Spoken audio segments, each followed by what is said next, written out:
My name is Helen and I am 59 years old. Last night my son told me to sleep in my car. This morning I handed him papers that changed his life forever. This is the story of how a mother's love can turn into a mother's justice, and how underestimating someone can cost you everything you thought you owned. To understand what happened in those 12 hours between darkness and dawn, you need to know about the 25 years I spent building my son Robert into the successful man he became, and the careful legal preparations I made when I realized that success might cost me my relationship with the child I had sacrificed everything to raise. Robert was born when I was 34 years old, after years of fertility struggles that had nearly ended my marriage to his father, James. When Robert finally arrived, healthy and perfect, James and I felt like we had been given a miracle. We poured everything we had into that child: our time, our resources, our hopes, and our dreams. James worked long hours as an electrician, and I managed the household while also working part-time as a bookkeeper for several small businesses. Every dollar we earned went toward giving Robert the best possible foundation for his future. We lived modestly so he could have music lessons, sports equipment, tutoring when he needed it, and eventually, a college education that would open doors we had never been able to walk through ourselves. When Robert was 12, James was killed in an electrical accident at a construction site. The insurance settlement was substantial, but no amount of money could replace the father Robert had lost or the partner I had depended on for everything. I was 46 years old, suddenly widowed, with a grieving child and a future that looked nothing like what I had planned. But I was determined that Robert's life would not be limited by his father's death. I used the insurance money wisely, investing most of it in ways that would provide long-term security for both of us, while using enough to ensure that Robert could continue pursuing his interests and education without feeling the financial strain of our changed circumstances. I also made a decision that would prove crucial years later. I used a portion of the insurance settlement to purchase the house we had been renting, putting the deed in my name alone. Robert was still a child, and I wanted to ensure that he would always have a secure place to live, regardless of what challenges we might face in the future. Robert thrived despite the loss of his father, or perhaps because he understood how precious and fragile family could be.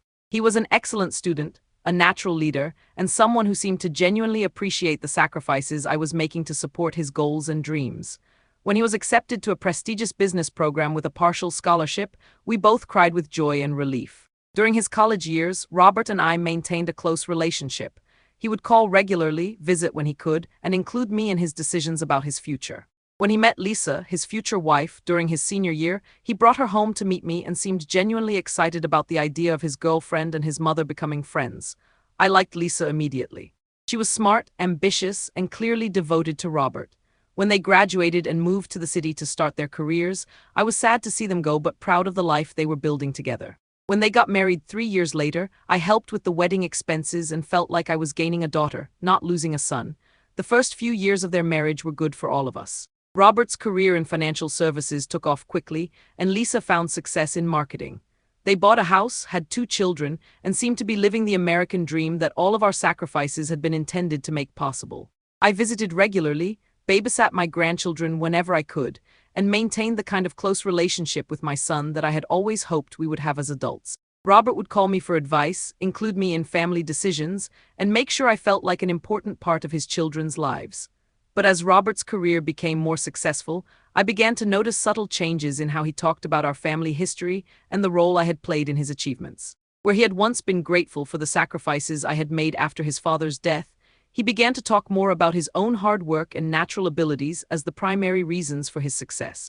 I tried to dismiss these changes as normal evolution in how adult children view their childhoods, but there were moments when Robert's attitude toward me seemed to reflect a fundamental misunderstanding of what I had contributed to his success and what I continued to contribute to his family's well-being. When I was diagnosed with early-stage breast cancer at age 56, Robert's response was supportive but practical. He helped me research treatment options, drove me to doctor appointments when he could, and made sure I had what I needed during recovery. But he also made comments about how expensive medical care could be and how important it would be for me to manage my finances carefully as I aged. I found these comments strange, since my financial situation was actually quite stable. The investments I had made with James's insurance money had grown significantly over the years. I owned my house outright, and I had been careful to maintain good health insurance and build retirement savings. I wasn't wealthy, but I was far from the financially vulnerable elderly woman that Robert seemed to think I was becoming. After my recovery from cancer, I decided to update my legal and financial affairs to ensure that everything would be in order as I aged. I worked with a lawyer to create a comprehensive estate plan, update my will, and establish the legal documents that would protect both my interests and Robert's inheritance in the years to come. But I also made some decisions that Robert didn't know about. Decisions that were designed to protect me from the possibility that his success and financial security might make him less mindful of his obligations to the mother who had made that success possible. I created a trust that would control the distribution of my assets, including the house that Robert assumed would automatically become his when I died. I established legal documents that would allow me to maintain control over my own affairs, even if Robert or other family members tried to claim that I was no longer competent to make my own decisions. Most importantly, I documented the financial contributions I had made to Robert's education, career, and family over the years. Not because I wanted to demand repayment, but because I wanted to ensure that there was a legal record of what I had provided and what role I had played in his success, in case that record ever became necessary. I hoped I would never need these protections, but something about Robert's changing attitude toward me suggested that I should prepare for the possibility that our relationship might not remain as close and mutually supportive as it had been during his younger years. Those preparations proved to be more prescient than I could have imagined. 2 years after my cancer recovery, Robert and Lisa went through a difficult period in their marriage. I don't know all the details, because Robert didn't confide in me the way he once had, but I could tell from their interactions during family gatherings that they were struggling with something significant. When they decided to divorce, Robert called to tell me about the decision, but his tone was matter-of-fact rather than emotional, as if he were informing me about a business transaction rather than the end of his marriage and the disruption of his children's family life. "Mom, I wanted you to know that Lisa and I are getting divorced," he said during a brief phone call. "We've worked out the custody arrangements and we're dividing our assets amicably. The kids are handling it well and we're all going to be fine." I offered to help in any way I could, to provide emotional support or practical assistance during what I knew must be a difficult transition. But Robert assured me that everything was under control and that they didn't need any help from me. What I didn't realize at the time was that Robert's divorce was not as amicable as he had described, and that the financial settlement was putting him under significant pressure. He had to buy out Lisa's share of their house, pay substantial alimony and child support, and maintain his previous lifestyle on a significantly reduced income. I only learned about these difficulties 6 months later, when Robert called to ask if he could borrow money to help cover some unexpected expenses. "Mom, I'm dealing with some cash flow issues related to the divorce settlement," he said, his voice strained in a way I hadn't heard since he was a teenager dealing with problems at school. "I was wondering if you could help me out with a loan, just temporarily, until I get everything sorted out." Of course, I said yes. Robert was my son, the person I had sacrificed everything to support, and if he needed financial help, I was happy to provide it. I transferred $15,000 to his account that same day, and he promised to pay it back within 6 months. But 6 months passed, and Robert didn't repay the loan. When I mentioned it gently during a phone call, he seemed surprised that I expected repayment so soon. "Mom, you know how expensive everything is right now with the divorce and the kids and everything. I'm doing the best I can, but I can't just come up with $15,000 overnight. Can't you be a little more patient?" I told him I understood and that he could take as much time as he needed. But something about his response bothered me. He didn't seem apologetic about not repaying the loan or even particularly concerned about it. He seemed to expect me to be patient indefinitely, as if my financial support was something he was entitled to rather than something I was choosing to provide. Over the following year, Robert asked for 2 more loans. One for $8,000 when his car broke down, and another for $12,000 when he needed money for his children's private school tuition. Each time I provided the money immediately, and each time he promised to pay it back soon. But none of the money was repaid, and Robert's attitude toward these loans became increasingly casual. He began to talk about my financial support as if it were something I owed him, rather than something I was generously providing. He made comments about how I had plenty of money saved up, and how it was good to see it being put to good use instead of just sitting in the bank. I began to realize that Robert's understanding of my financial situation was fundamentally different from the reality. He seemed to think that because I had received insurance money when his father died, and because I lived modestly, I had unlimited resources that I could draw upon to support his lifestyle and his children's needs. He also seemed to think that my money was, in some sense, his money, that as my only child and heir, he had a claim on my resources that superseded my own needs and preferences for how those resources should be used. The breaking point came last month, when Robert called me with what he described as an emergency financial situation. Mom, I need your help, he said, his voice tight with stress. I'm behind on my mortgage payments and the bank is threatening foreclosure. I need $25,000 and I need it immediately. $25,000 was a significant amount of money, even for me, and I wanted to understand what had led to this crisis before I committed to providing such a large sum. Robert, what happened? How did you get so behind on your mortgage? Are you having problems at work? It's complicated, Mom. The alimony payments are higher than I expected, the kids need things, I had some unexpected medical expenses. Look, I don't have time to explain everything right now, I just need to know if you can help me or not. There was something about his tone that bothered me, an impatience, almost an irritation that I was asking questions rather than immediately agreeing to provide the money he needed. Robert, I want to help you, but $25,000 is a lot of money. I need to understand what's going on with your finances before I make a decision about something this significant. Mom, I'm your son. I'm asking for help in an emergency. Do you really need to interrogate me like I'm applying for a bank loan? The word interrogate stung. I wasn't interrogating him. I was trying to understand how to best help him in what seemed like a recurring pattern of financial crises. Robert, over the past 18 months, I've loaned you $35,000 and you haven't repaid any of it. Now you're asking for another $25,000. I think it's reasonable for me to want to understand what's happening with your money management. Look, Mom, I don't have time for this conversation right now. I need to know if you're going to help me or not. If you're not going to help me, just say so, and I'll figure something else out. Something about his ultimatum, the idea that I needed to commit to giving him $25,000 without any discussion or explanation, or else he would figure something else out, made me realize that Robert no longer saw me as a person with my own needs and considerations. He saw me as a resource that he could draw upon whenever he needed money, without any obligation to explain how he would use that money or when he might repay it. Robert, I said carefully, I think we need to have a longer conversation about your financial situation and about our relationship. This doesn't feel like an emergency request from a son to his mother. This feels like a demand from someone who thinks he's entitled to whatever he wants from me.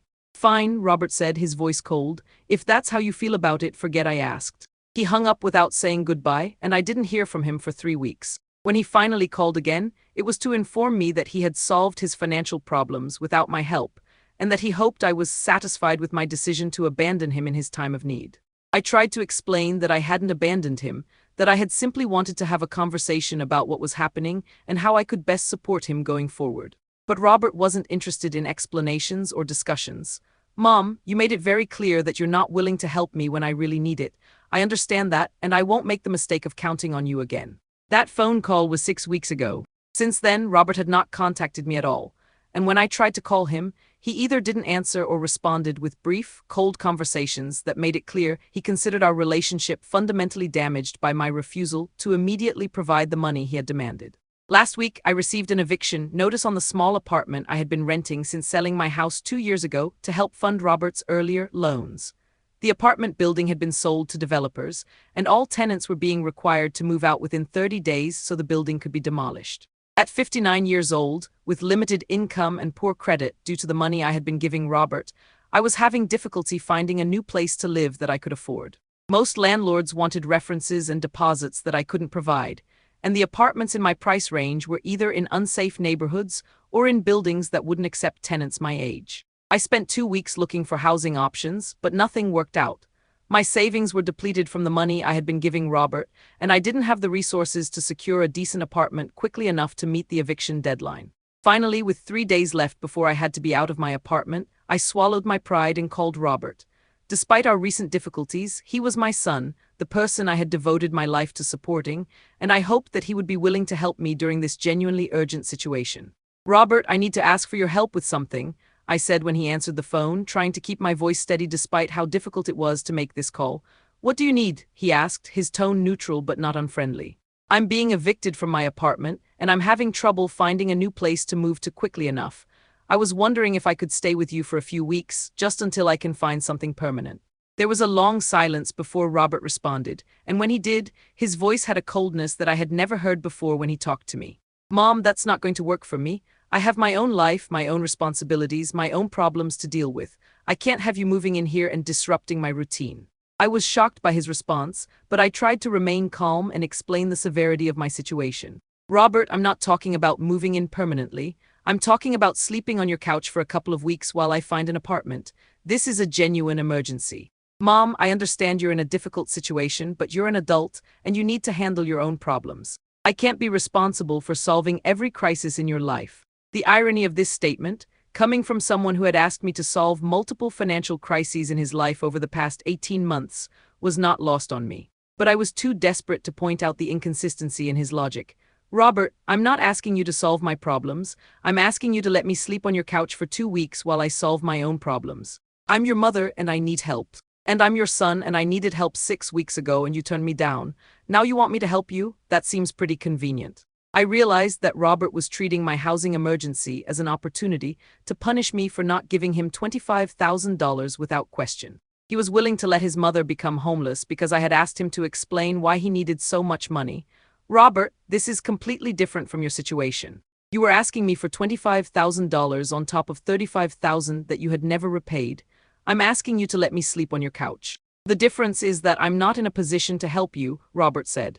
I have my own financial pressures, my own responsibilities. I can't take on the additional burden of housing someone else. Robert, I'm not someone else. I'm your mother. I'm the person who worked 2 jobs to pay for your college. I'm the person who gave you $35,000 over the past year and a half.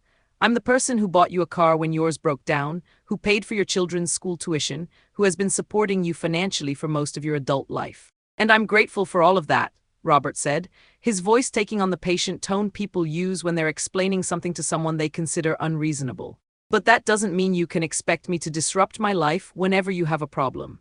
I felt like I was talking to a stranger, someone who looked and sounded like my son, but had no memory of our relationship or understanding of what family means. Robert, if our positions were reversed, if you needed a place to stay for 2 weeks, do you think I would turn you away?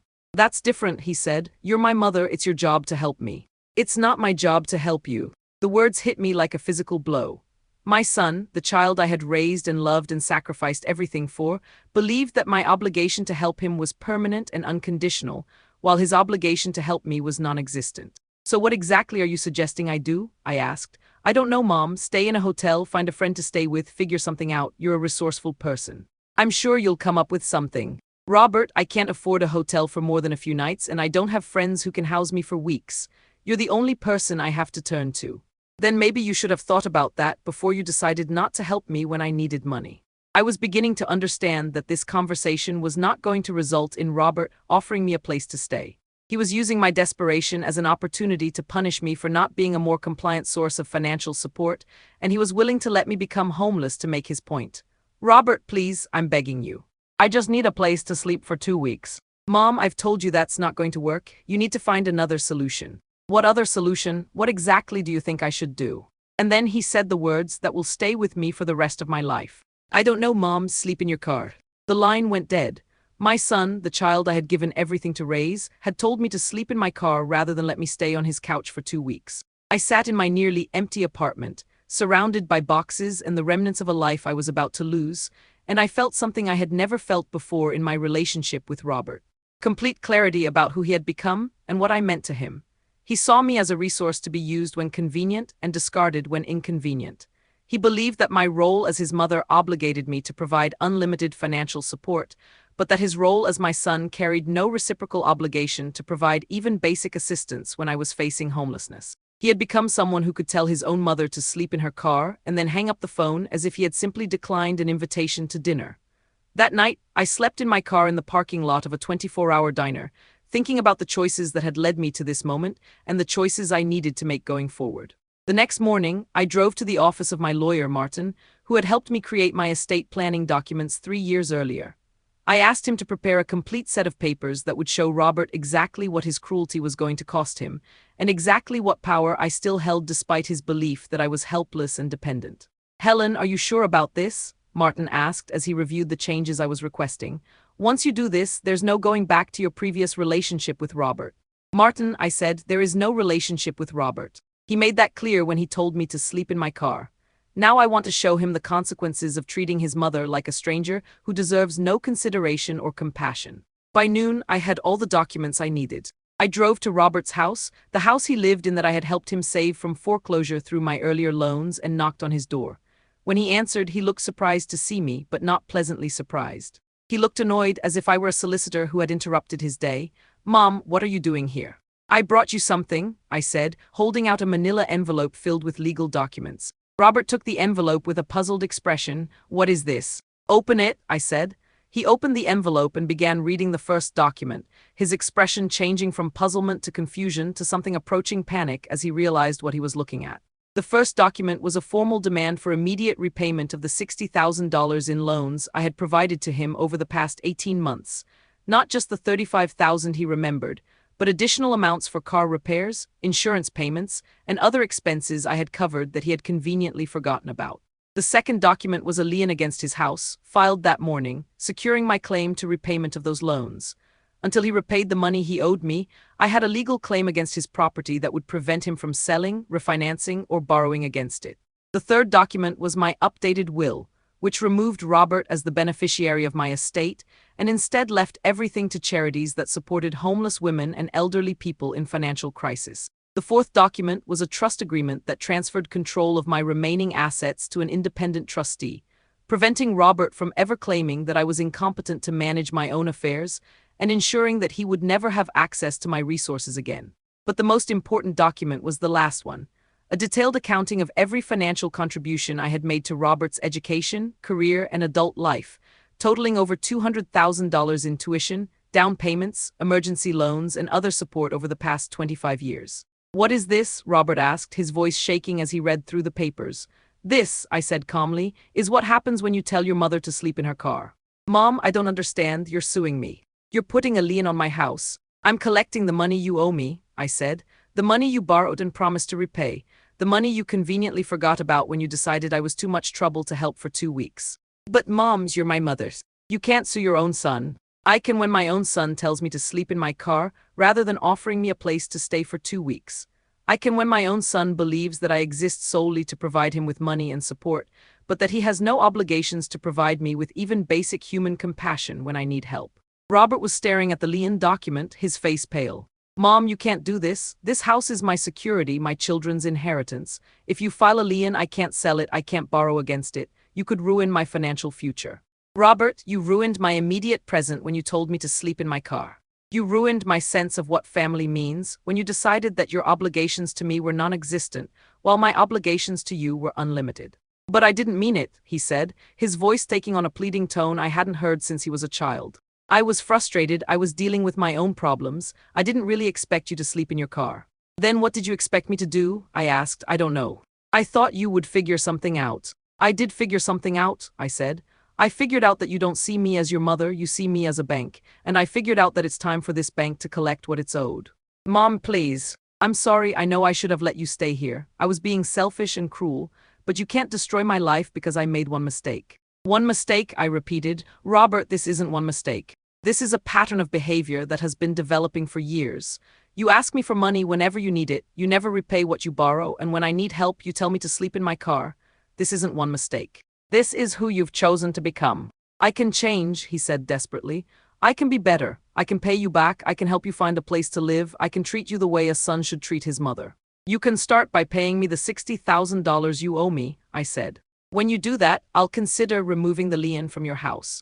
Mom, I don't have $60,000. You know I don't have that kind of money. Then I guess you'll need to figure something out, I said, using his own words from our phone call. You're a resourceful person. I'm sure you'll come up with something. Robert stared at me, and I could see him trying to process this new reality where his mother was not a limitless source of money and support, but a person with her own needs and her own power to enforce consequences for how she was treated.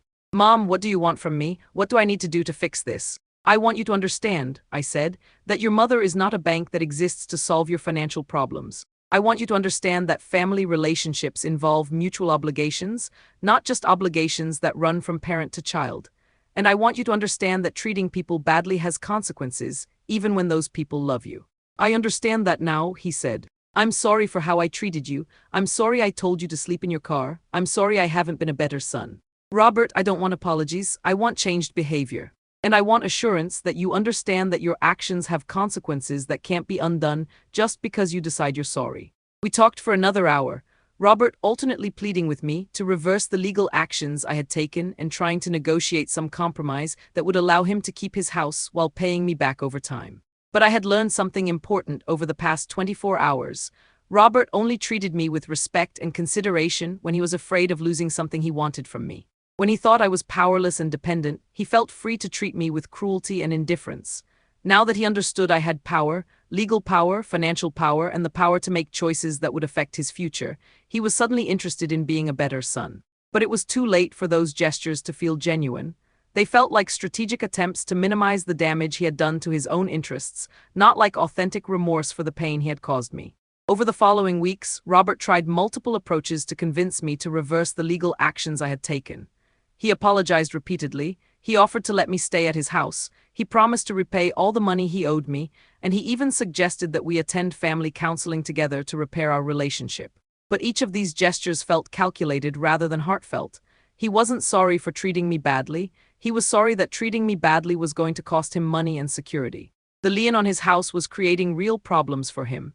He couldn't refinance to consolidate his debts, he couldn't sell and move to a less expensive property, and he couldn't borrow against his equity to cover his ongoing financial needs. More importantly, he was beginning to understand that the other changes I had made, removing him from my will, transferring my assets to a trust, documenting all the financial support I had provided over the years, meant that his long-term financial expectations had been fundamentally altered.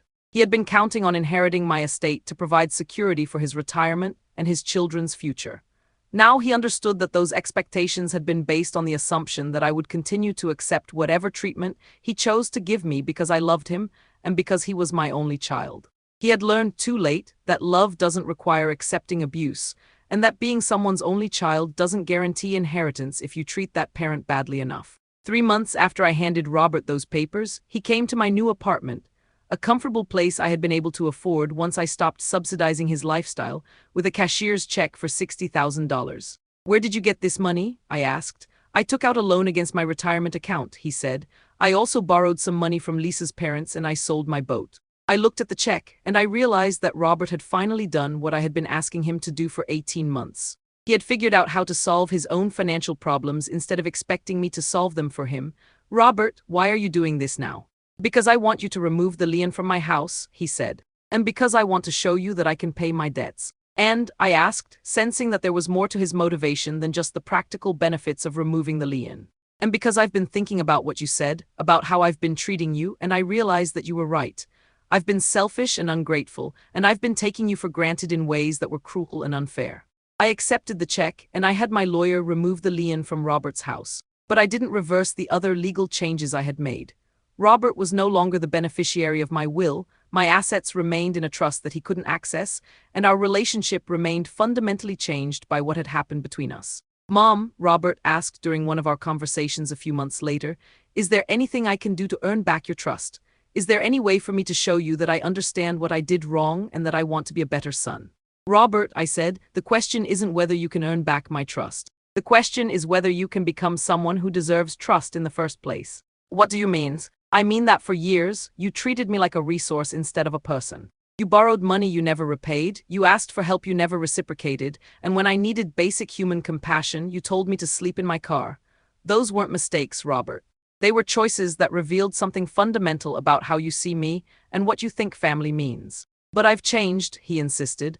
"I paid you back. I've been trying to be more considerate, more grateful for everything you've done for me." "You've changed because you had to," I said. "You've changed because the legal documents I gave you forced you to face consequences for your behavior. But I don't know if you've changed because you genuinely understand what you did wrong, or because you're afraid of what else you might lose if you don't change." Over the following year, Robert made consistent efforts to rebuild our relationship. He called regularly, not just when he needed something, but to check on how I was doing. He invited me to family events and made sure I felt welcome and included. He helped me with practical tasks like moving furniture and dealing with home repairs. But most importantly, he stopped asking me for money. When he had financial difficulties, he found other solutions. When his children needed things he couldn't afford, he either found ways to earn extra money or he explained to them that they would have to wait or do without. He was learning to live within his means instead of treating my resources as an extension of his own finances. Gradually, I began to see signs that Robert's changes might be more than just strategic responses to the legal pressure I had applied. He seemed genuinely interested in understanding how his behavior had affected me, and he made efforts to acknowledge the sacrifices I had made for him over the years. "Mom," he said during one of our conversations, I've been thinking about what you said about treating you like a bank instead of like my mother, and I realized that's exactly what I was doing. I was taking everything you gave me for granted and assuming you would always be there to solve my problems. What made you realize that? I asked. Having to solve my own problems, he admitted. When I couldn't just call you for money every time something went wrong, I had to figure out how to manage my finances better, how to prioritize my spending, how to build an emergency fund so I wouldn't be in crisis all the time. And I realized that you had been enabling me to be financially irresponsible by always bailing me out. But more than that, I realized that I had been so focused on what you could do for me that I never thought about what I could do for you.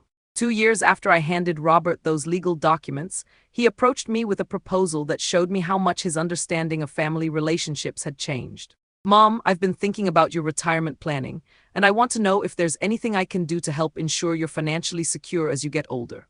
I was surprised by the offer. What do you mean? I mean that for most of my adult life, you've been helping me financially, and I think it's time for me to start helping you.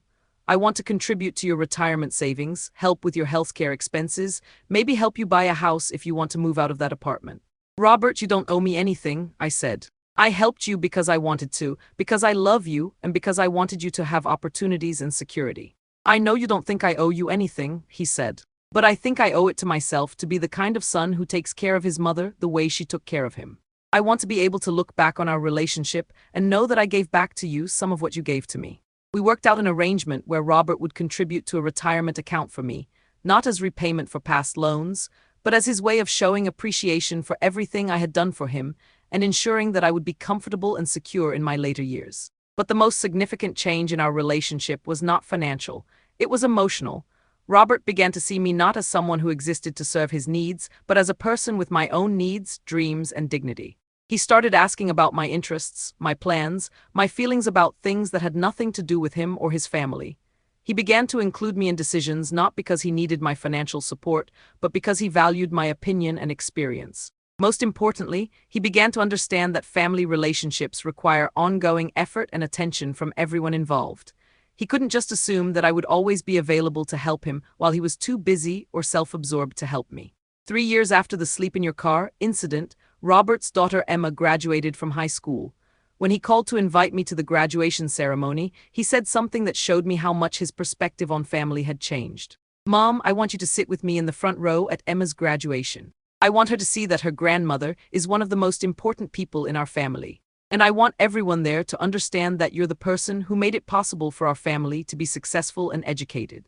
At the graduation ceremony, Robert introduced me to Emma's teachers, coaches, and friends' parents as my mother, the woman who sacrificed everything to make sure I could get an education and build a career that allowed me to give my children opportunities. During his speech at Emma's graduation party, Robert talked about the importance of acknowledging the people who support your success and never taking their love and sacrifice for granted. My mother taught me, he said, looking at me across the room, that love requires action, not just feelings.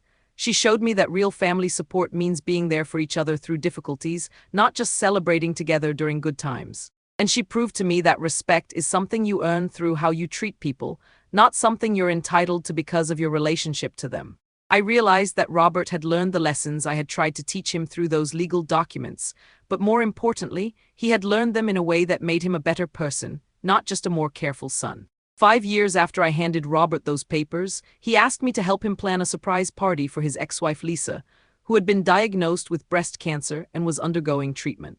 Mom, I know this might seem strange, asking you to help with something for Lisa, but I've been thinking about how you handled your cancer treatment mostly alone, and I don't want her to go through that. What do you want me to do? I want to throw her a party to show her that even though we're divorced, she's still family, and she has people who care about her and want to support her through this difficult time. But I need your help organizing it, because you're the one who taught me what it means to take care of people you love. The party was beautiful, and Lisa was genuinely touched by the gesture. But what meant the most to me was seeing Robert organize an event that was entirely about someone else's needs, with no benefit to himself other than the satisfaction of doing something kind. He had become someone who understood that love is expressed through action, that family means being there for each other during difficult times, and that taking care of people requires genuine consideration for their needs and feelings. Today, Robert is 42 years old, financially stable, and the father of 2 teenagers who are growing up with a clear understanding of what it means to appreciate the people who love and support them. When he talks to his children about their future, He emphasizes the importance of gratitude, hard work, and treating family members with respect and consideration. When Emma started college this year, Robert called to tell me about the conversation he had with her about family financial support.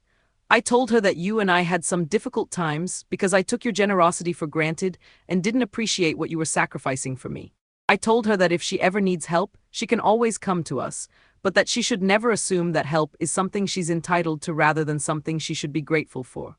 What did she say? She said she understood, and that she hoped she would always remember to treat the people who love her with the respect they deserve. But perhaps the most meaningful change in our relationship is that Robert has become someone I genuinely enjoy spending time with. He's interesting, thoughtful, and genuinely caring in ways that go far beyond family obligations. He calls me not just to check in, but to tell me about things he's thinking about, books he's reading, experiences he's having that he wants to share with me. He asks for my advice not because he needs my money, but because he values my perspective and experience. Most importantly, he has become someone who understands that relationships require ongoing investment from everyone involved. He can't just assume that love will sustain itself without effort, attention, and conscious choice to treat the people you love well. I think about that night when I slept in my car, feeling abandoned and betrayed by the son I had given everything to raise.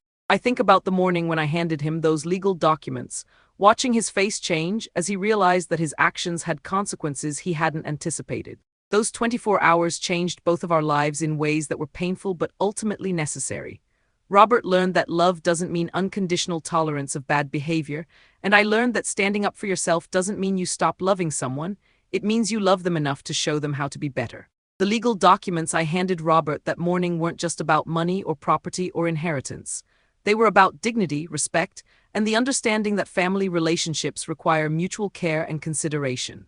When I took away Robert's financial safety net, I forced him to grow up in ways he should have grown up years earlier. I forced him to take responsibility for his own choices, his own problems, and his own financial management.